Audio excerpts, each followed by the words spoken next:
Desde el despacho Maceo, Torres y Asociados S.C. nos hicieron llegar un documento para ejercer derecho de réplica. Esto tiene como fecha 30 de marzo 2026, fechado en la Ciudad de México, y el asunto es: se ejerce derecho de réplica. Se trata de una réplica que nos solicitan y por supuesto cumplimos en este espacio respecto a lo dicho aquí hace unos días por nuestra colega periodista María Idalia Gómez en relación al caso Trevi. De diferentes maneras, María Idalia nos dio información respecto al caso de Gloria Trevi, Sergio Andrade y una historia muy conocida, como sabemos, en México y a nivel internacional. Voy a leer tal cual nos envía este despacho la réplica, y directamente quien la suscribe, que es Javier Pineda Arzola.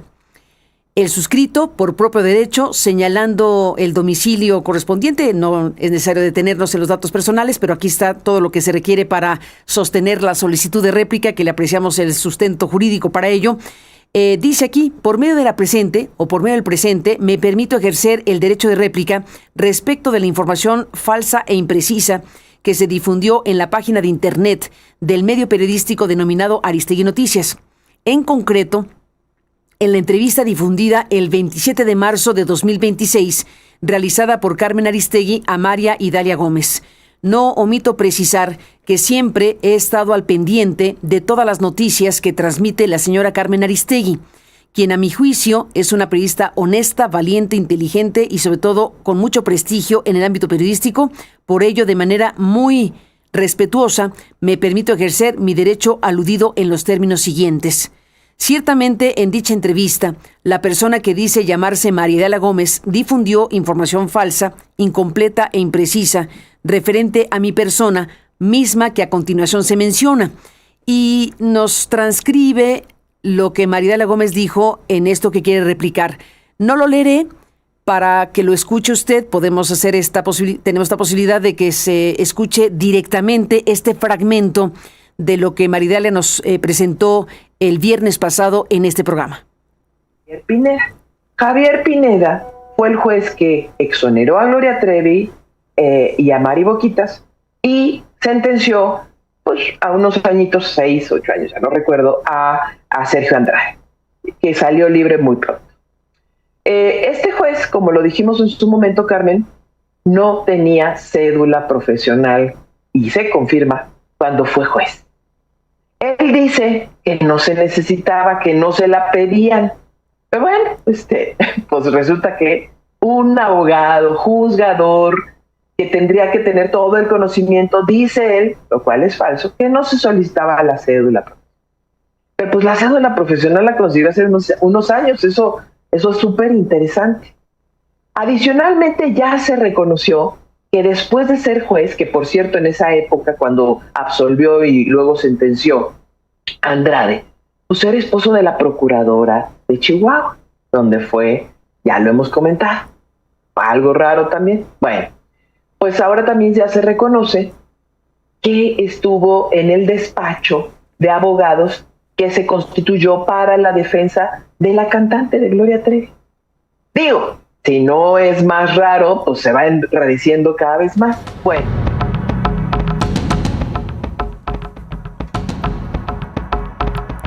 Dice el abogado lo siguiente: ante las publicaciones y entrevistas recientes que se han difundido en plataformas y espacios digitales relacionadas con mi función jurisdiccional que ejercí como juez séptimo de lo penal en el Distrito Judicial Morelos, con residencia en la ciudad de Chihuahua, México, en el proceso penal que se instruyó en contra de Gloria de Los Ángeles Treviño Ruiz, Marlene Calderón Derat y María Raquenel Portillo Jiménez, a quienes se les atribuyó la comisión de los delitos de rapto, esto lo pone con mayúsculas, rapto, corrupción de menores y violación agravada, cometidos en perjuicio de Karina Yapor Gómez, en calidad de coautoras, es decir, conjuntamente con Sergio Gustavo Andrade Sánchez.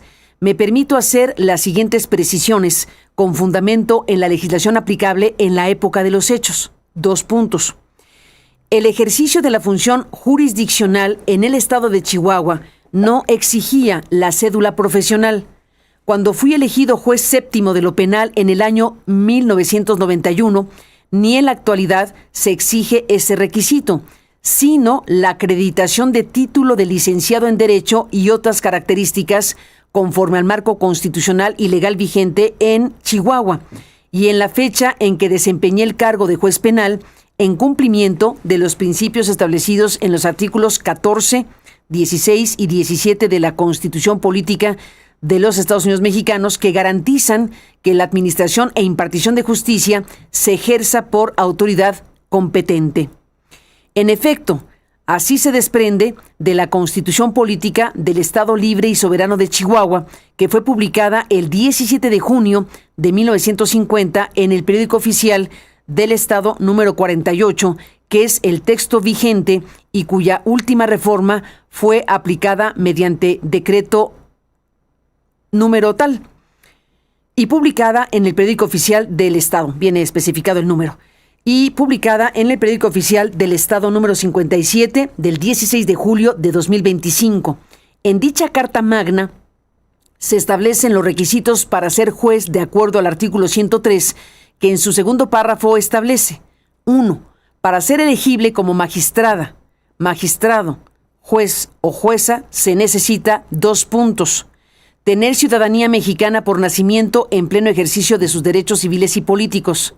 Contar el día de la publicación de la respectiva convocatoria con título de licenciatura en Derecho expedido legalmente y haber obtenido un promedio general de calificación de cuando menos 8 puntos o su equivalente y de 9 puntos o su equivalente en las materias relacionadas con el cargo al que se postula en la licenciatura, especialidad, maestría o doctorado.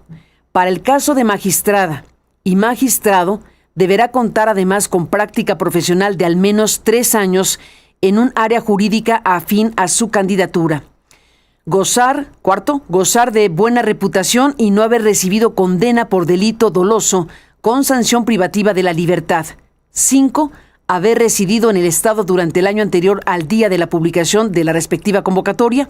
6. No haber sido persona titular de una Secretaría de Estado federal o local, Fiscalía General de la República o de la entidad, senadora o senador, diputada o diputado federal o local, ni persona titular del Poder Ejecutivo de alguna entidad federativa durante el año previo al día de la publicación de la respectiva convocatoria. 7. No estar inscrita o inscrito en el Registro Estatal de Personas Deudoras Alimentarias Morosas de Chihuahua, ni en el Registro Estatal de Personas Sancionadas en materia de violencia política contra las mujeres en razón de género, de conformidad con la legislación aplicable.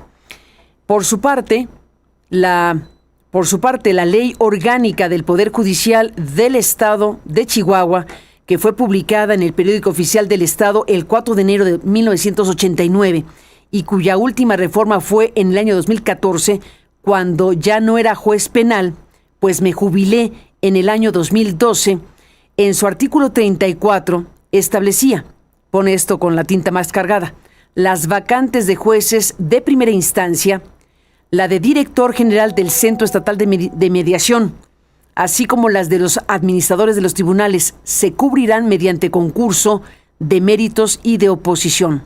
Esto significa que los requisitos para ser elegido juez penal o de cualquier otra rama los contemplaba la Constitución Política del Estado y el suscrito fue electo mediante concurso de méritos. La exigencia de cédula profesional aplica exclusivamente para el ejercicio de la abogacía como postulante o litigante, de acuerdo con lo previsto en el artículo 5 constitucional, el artículo 24 de la ley reglamentaria del artículo 5 constitucional relativo al ejercicio de las profesiones y disposiciones administrativas de la Dirección General de Profesiones. Por ello, mi actuación como juzgador fue plena y legalmente competente, pues mi función jurisdiccional no requería cédula profesional. Ahora bien, también se me ha cuestionado sobre título de licenciado en Derecho. Sin embargo, enuncio mis estudios profesionales y que pueden ser consultados por quien lo desee en las instituciones educativas que se mencionan. 2 puntos. 1. Licenciatura en Derecho, institución, Universidad Autónoma de Chihuahua, País México. Título de la tesis profesional el Ministerio Público en la legislación penal chihuahuense. Fecha del examen profesional, 8 de marzo de 1985. 2. Maestría en Derecho Penal. Institución, Universidad Autónoma de Chihuahua, País México. Fecha de examen profesional, 1 de marzo de 1999. Título de tesis, Los delitos culposos en la legislación penal chihuahuense. Obtención de grado con mención honorífica. 3. Máster Internacional en Sistemas Penales Comparados y Problemas Sociales. Institución, Universidad de Barcelona, País, España, en coordinación con la Procuraduría General de Justicia del Estado de Chihuahua, impartido en la ciudad de Chihuahua en el año 2005. Título de tesis, La prisión preventiva y los delitos culposos en la ley penal mexicana, pendiente la obtención del grado. 4. Doctorado. Institución, Centro de Estudios Superiores en Ciencias Jurídicas y Criminológicas, País México, obtención del grado de doctor en Derecho Penal en septiembre de 2013, con promedio de 10. Cursos de posgrado.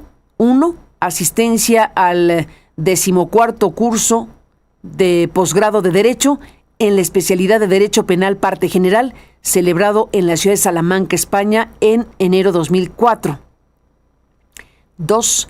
Asistencia al 14º curso de posgrado en Derecho en la especialidad de Derecho Penitenciario, celebrado en Salamanca, España, en enero del 2004.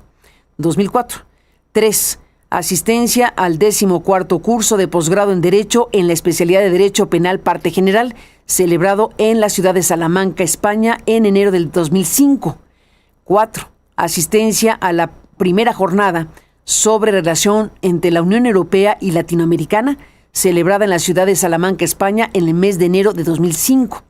5. He impartido más de 90 conferencias en distintas ciudades de la República Mexicana y docente en diferentes universidades, y actualmente me desempeño como abogado postulante. Una vez concluida mi actividad, por haberme jubilado como juez séptimo de lo penal y para ejercer como abogado litigante, obtuve mi cédula profesional como licenciado en Derecho y que me fue expedida el 20 de junio de 2012 por la Secretaría de Educación Pública con número tal, cumpliendo estrictamente con los requisitos que la ley exige. Vale la pena señalar que no cuento con cédula profesional de maestro y doctor en Derecho Penal, dado que los obtuve solo por superación personal y profesional. Asimismo, la sentencia absolutoria dictada a favor de Gloria de los Ángeles Treviño Ruiz, que es Gloria Trevi, María Raquenel Portillo Jiménez y Marlene Calderón Derat, el día 21 de septiembre del año 2004, fue apelada por el Ministerio Público y confirmada en segunda sentencia por el magistrado de la Cuarta Sala Penal del Honorable Tribunal Superior de Justicia del Estado de Chihuahua, y que se convirtió en cosa juzgada en términos del principio de seguridad jurídica previsto en los artículos 14 y 17 constitucionales, que impiden ser juzgado dos veces por los mismos hechos. El principio non bis in idem en México está reflejado en el artículo 23 de la Constitución Política de los Estados Unidos Mexicanos. Este artículo establece disposiciones fundamentales relacionadas con la administración de justicia y las garantías individuales en materia penal. En primer lugar, el precepto habla de la limitación a un máximo de 3 instancias para cualquier juicio criminal. De esta forma, en el ámbito penal, los procesos judiciales no pueden extenderse más allá de 3 niveles de revisión, garantizando así que los casos no se prolonguen indefinidamente y se resuelvan en un tiempo razonable. Sin embargo, en cuanto al non bis in idem, este artículo después afirma que nadie puede ser juzgado 2 veces por el mismo delito, independientemente de si la persona fue absuelta o condenada en el primer juicio. En concordancia con el principio, en la práctica se trata de prevenir la doble persecución y sanción por un mismo delito, y pone con la tinta más cargada esta frase: En la práctica se trata de prevenir la doble persecución y sanción por un mismo acto delictivo, asegurando la protección de los derechos individuales frente a represalias judiciales repetitivas. Junto a todo ello, este artículo mencionado prohíbe expresamente la práctica de absolver de la instancia. Esto significa, y pone con tinta cargada, que no se permite la absolución que ponga fin al proceso sin llegar a una resolución definitiva sobre la culpabilidad o inocencia del acusado. La finalidad de esta prohibición es garantizar que los juicios se lleven a cabo de manera completa y justa, evitando resoluciones ambiguas o inconclusas que podrían afectar la integridad del sistema judicial o provocar que se repita el proceso judicial y se viole el citado principio non bis in idem.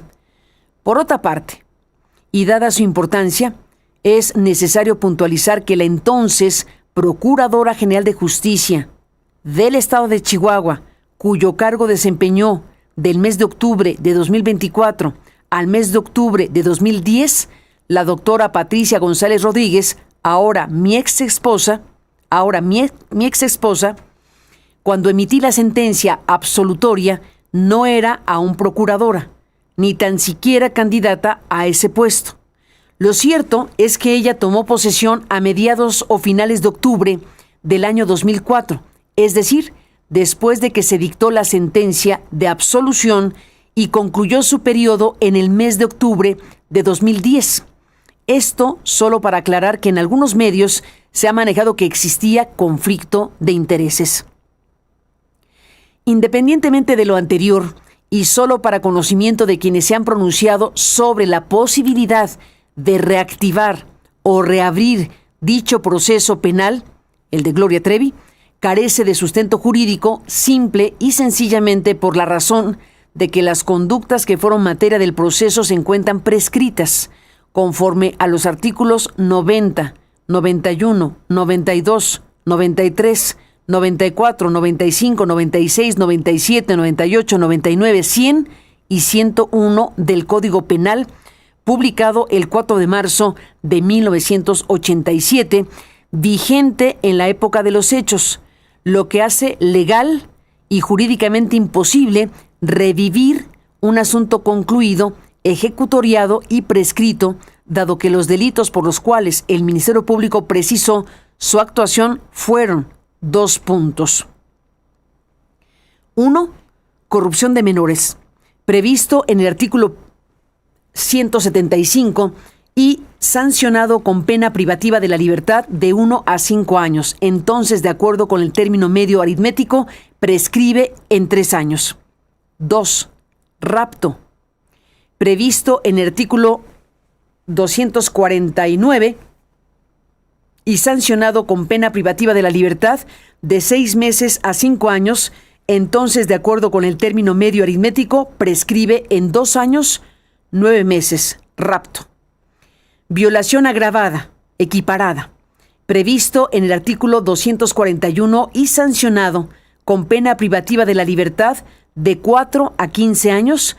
Entonces, de acuerdo con el término medio aritmético, prescribe en 9 años, 6 meses. Luego entonces, desde la absolución hasta la fecha han transcurrido más de 21 años, lo que definitivamente también imposibilita que se vuelva a reabrir el asunto penal por el cual se dictó la sentencia absolutoria. Por otro lado, en los diversos medios de comunicación y que se han pronunciado recientemente, se ha omitido deliberadamente que en la sentencia de absolución que se emitió en favor de María de los Ángeles Treviño Ruiz, Gloria Trevi, María Raquenel Portillo y Marlene Calderón Derat, sí tuve por acreditados los delitos de rapto, corrupción de menores y violación agravada, y por ello emití sentencia condenatoria en contra de Sergio Gustavo Andrade Sánchez. Asimismo, debo precisar que al Ministerio Público, en el sistema tradicional o mixto, le correspondía el ejercicio de la acción penal y solo la ejerció teniendo como ofendida a Karina Yapor Gómez. Por ello, el juez cuarto de lo penal libró la orden de aprehensión correspondiente y le decretó auto de formal prisión a María de los Ángeles Treviño Ruiz, alias Gloria Trevi, María Raquel Portillo y Marlene Calderón Derat. Posteriormente se excusó de conocer el asunto y se radicó ante los jueces penales quinto y sexto, quienes también se excusaron de conocer el proceso o del proceso. Esto significa que en mi calidad de juez penal no podía, ni en la actualidad, asumir atribuciones que solo le competen al Ministerio Público, es decir, es la institución que tiene a su cargo el monopolio de la acción penal. Reitero que mi actuar siempre se condujo bajo los principios de legalidad, objetividad, independencia e imparcialidad, establecidos en los artículos 13, 14 y 15 de la Ley Orgánica del Poder Judicial del Estado de Chihuahua, vigente en esa época. Por otro lado, también en diversos medios de comunicación se ha mencionado que formo parte del despacho jurídico del licenciado y maestro en Derecho Luis Carlos Maceo, lo que es totalmente falso, pues radico en la ciudad de Chihuahua hace aproximadamente 3 años y es cierto que fue mi alumno en el año 2012 y sí llevamos juntos asuntos penales hasta el año 2018 o 2020, si mal no recuerdo. Pero jamás le he tramitado o litigado asunto alguno a la señora Gloria de los Ángeles Treviño Ruiz, en compañía de ningún abogado, por la simple razón de que no tendría ética profesional y sobre todo por respeto a mi hijo, que también es abogado, a mi familia y a mi dignidad como persona. Además, por existir conflicto de intereses, entre comillas, por haberla absuelto en mi calidad de juez penal. Finalmente, exhorto a quienes comunican información sobre este caso a conducirse con veracidad y ética, ya que la difusión de datos falsos o carentes de sustento afectan la verdad jurídica, vulnera derechos de personalidad y contribuye a un clima de desinformación que lastima a la sociedad y a quienes intervenimos en su momento responsablemente en la impartición de justicia. Si las personas que me han difamado en diferentes espacios o medios de comunicación escritos o digitales, los conmino y les pido de favor que ejerzan su derecho de denunciarme o demandarme en las instancias correspondientes con las pruebas suficientes con las que cuenten, porque no es posible que se permita a nadie, pone la palabra nadie con mayúsculas, que se permita a nadie que difame a otra persona sin elementos veraces. Por lo anterior, y en aras de garantizar mis derechos, así como un real y verídico derecho a informar, se ejerce derecho de réplica para que se publique el texto que más adelante se indica de acuerdo con las disposiciones de la ley reglamentaria del artículo 6, párrafo 1 de la Constitución Política de los Estados Unidos Mexicanos en materia de derecho de réplica. Y la cita este precepto del artículo 6, que dice: la publicación de la réplica o rectificación deberá realizarse sin comentarios, apostillas u otras imágenes o expresiones que desnaturalicen la función de la réplica, rectificación o respuesta. Asimismo, la reconocida periodista Carmen Aristegui se deberá abstener de volver a dar una contrarréplica a la persona quien dice llamarse Maridala Gómez, debido a que además de que la ley no establece la figura de la contrarréplica, lo cierto en una hipotética contrarréplica lesionaría directamente mi derecho de réplica, pues elimina el efecto que pretendo lograr con mi réplica y contraviene el sentido de la norma, ya que el legislador no pretendió armar un debate interminable en medios, pues la razón de ser de la réplica es que en caso de difusión de información falsa se puede aclarar y replicar la misma. Con fundamento en los artículos 1 y 6 de la Constitución Política de los Estados Unidos Mexicanos, así como los artículos 2, 3, 5, 10 y 11 de la ley reglamentaria del artículo 6 en materia de derecho de réplica, el suscrito ejerce el presente derecho humano para aclarar información falsa o inexacta difundida en su perjuicio. Al respecto, la Suprema Corte de Justicia de la Nación ha establecido que el derecho de réplica permite a las personas afectadas por información inexacta o falsa emitir aclaraciones, y que dicho derecho no solo protege la esfera individual del afectado, sino también garantiza a la sociedad el acceso a información veraz. Dicho lo anterior, se replica el texto reproducido de la siguiente manera. Maridalia Gómez omite mencionar que en la sentencia que emití en el expediente 319/2003, y pone con tinta cargada y mayúsculas, también dicté sentencia absolutoria en favor de Marlene Calderón de Herat por no haberse acreditado su participación en la comisión del delito de rapto cometido en perjuicio de Karina Yapor Gómez, justo la persona que acudió a testificar el lunes 23 de marzo de 2026 en el juzgado 35º de lo civil en la Ciudad de México. Es decir, Marlene Calderón fue beneficiada con la sentencia que emití. María Idalia Gómez omite informar que la sentencia absolutoria que emití en el expediente 319/2003 fue impugnada por la Procuraduría de Justicia del Estado de Chihuahua mediante recurso de apelación 507/2004, misma que fue resuelta por la Tercera Sala Penal del Estado de Chihuahua, la cual confirmó la validez de mi sentencia, es decir, se confirmó que resolví con total apego a derecho. Sin embargo, en todas las publicaciones y entrevistas que se han realizado en torno a este asunto, jamás se ha señalado esa circunstancia.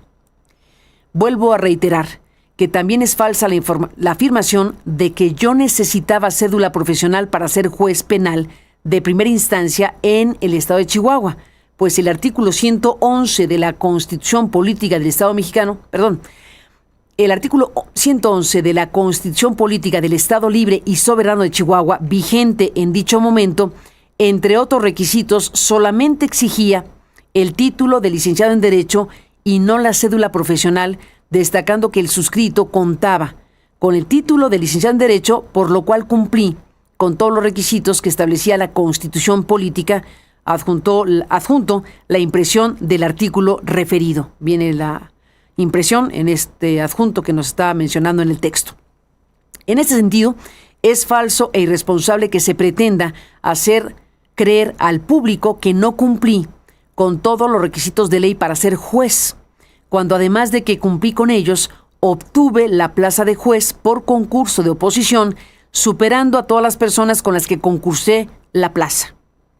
Asimismo, es falso que cuando emití la sentencia del expediente 319/2003, yo era esposo de la entonces Procuradora General de Justicia del Estado de Chihuahua, pues lo cierto es que cuando resolví dicho juicio penal, mi esposa, ahora exesposa, no era procuradora del Estado de Chihuahua. Cabe precisar que mi exesposa sí fue procuradora, pero asumió el cargo de manera posterior a que yo ya había emitido la sentencia del expediente 319/2003 e incluso ella ordenó en su carácter de procuradora que se elaboraran los agravios correspondientes para tratar de que se revocara el fallo de absolución, y la Sala Penal los declaró improcedentes y por ello confirmó la sentencia absolutoria que emití el 21 de septiembre de 2024. Del mismo modo, es falso que yo haya reconocido que estuve en el despacho de abogados que se constituyó para la defensa de la cantante Gloria Trevi, pues yo resolví el expediente 319/2003 y jamás he constituido un despacho para la defensa de Gloria Trevi, ya que nunca he sido asesor ni representante de dicha persona. Sin embargo, aclaro que desde que me convertí en abogado litigante, he participado en diversas firmas legales como abogado postulante, lo cual es a todas luces legal. No omito mencionar que en la información difundida por Maridalia Gómez, dolosamente omite proporcionar la información completa, omite señalar fechas y miente en diversas ocasiones, por lo cual es necesario que el público de Aristegui Noticias acceda a la información real, veraz y objetiva con datos claros y específicos. Cabe señalar que cuento con todos los documentos que demuestran que lo que afirmo en la presente réplica. Cabe señalar que cuento con todos los documentos que demuestran lo que afirmo en la presente réplica. En este sentido, mi réplica deberá ser leída íntegramente en el mismo programa en que fue difundida la información falsa e imprecisa y darle la misma difusión que se le dio a la nota lesiva.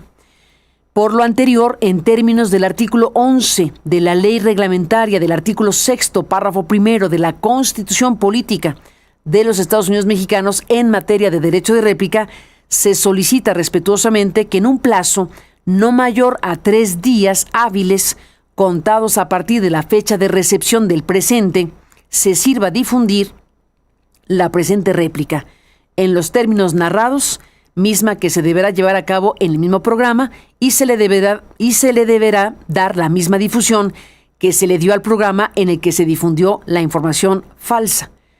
No obstante lo expuesto, en caso de que se requieran ahondar en la réplica contenida en la presente solicitud, tanto el suscrito como el equipo legal que me representa, estamos en plena disposición de atender cualquier aclaración adicional, incluyendo la posibilidad de acudir al espacio informativo correspondiente para realizar las precisiones que resulten necesarias en los términos de ley. Por ello, de manera muy respetuosa y sin ánimo de faltarle al respeto y mucho menos restringir su derecho a la libertad de expresión, reitero que este organismo de radiodifusión es sujeto obligado por la Ley de Derecho de Réplica y tiene la obligación no solo de permitir el ejercicio efectivo del derecho de réplica de las personas respecto de las cuales difunde información en sus diversos programas, sin un compromiso claro con la difusión de información veraz, completa y actualizada. Atentamente, Javier Pineda Arzola, que nos envía este documento, este amplio documento que es la réplica, con la papelería y el membrete del despacho Maceo, Torres y Asociados S.C. Aquí está la réplica completa sobre lo dicho por la colega periodista María Idalia Gómez respecto al caso Gloria Trevi el viernes pasado.